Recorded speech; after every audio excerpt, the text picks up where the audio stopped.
సరే కానీ నీ లవర్కి ఇంకెవరైనా సిస్టర్స్ ఉన్నారా? ఏ అంటే ఏం లేదు, నువ్వు లవ్ చేస్తున్నా అంటేనే ఇంట్లో పెట్టుకున్నారు కదా, నేను కూడా ట్రై చేద్దామని. నీ ఒక్కదంతా నేను బ్యాక్లాగ్ చేస్తుంటే నీకు ఇంకోటి కావాల్సి వచ్చింది మళ్ళీ. సర్లే, నాకెందుకో మీ మామ మీదే డౌట్ రా. రేయ్, నేను ప్రేమించాను తెలిసా కూడా నన్ను తెచ్చుకుని వాళ్ళ ఇంట్లో పెట్టుకున్నాడు. నాకు అక్కడే డౌట్ వచ్చింది. అంటే అంటే మీ లవ్ని డిస్టర్బ్ చేయడానికి మీ మామ వేసిన పెద్ద ప్లాన్ ఏమో ఇది. ప్లాన్ వేసి మరి నన్ను ఎవడైనా ఇంట్లో పెట్టుకుంటాడారా? ఎందుకు పెట్టుకోకూడదు? అర్థం కావట్లా. దీనికి ఒక థీమ్ ఉందిరా. ఇద్దరు శత్రువులు ఒక చోట ఉన్నారనుకో, వాళ్ళ మధ్య కోపం తగ్గి కనీసం ఫ్రెండ్స్ అయ్యే ఛాన్సెస్ ఉన్నాయి. అలాగే ఇద్దరు మిత్రులు ఒకే చోట ఉన్నారనుకో, వాళ్ళ మధ్య ప్రాబ్లమ్స్ వచ్చి ఖచ్చితంగా శత్రువులు అయ్యే ఛాన్సెస్ ఉన్నాయి. అలాగే ఇద్దరు లవర్స్ ఒకే చోట ఉన్నారనుకో, వాళ్ళ మధ్య ఖచ్చితంగా ప్రాబ్లమ్స్ వస్తాయి. శంభో శివశంభో సినిమా చూడలేదా?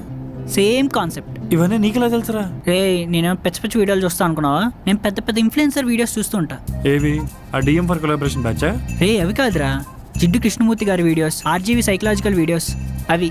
అంటే వాళ్ళందరూ చెప్పినట్టుగానే జరుగుతుందా నా లైఫ్లో? 90% జరిగే ఛాన్సెస్ ఉన్నాయి. పైగా మీ మామ గవర్నమెంట్ ఎంప్లాయ్, ఆయనకి ఇలాంటివి డీల్ చేయడం చాలా ఈజీ. సో మీ మధ్య ఏం జరిగినా సరే నువ్వు ఎక్కువ రియాక్ట్ కాకు. సరే, నేను ఆలోచిస్తా దీని గురించి. మనం ఇచ్చే ఛాన్స్ని బట్టే ఉంటుందిరా మన లైఫ్ని ఎవడ ఎలా డిస్టర్బ్ చేస్తున్నాడు అనేది. సరే, నేను చూసుకుంటా పద.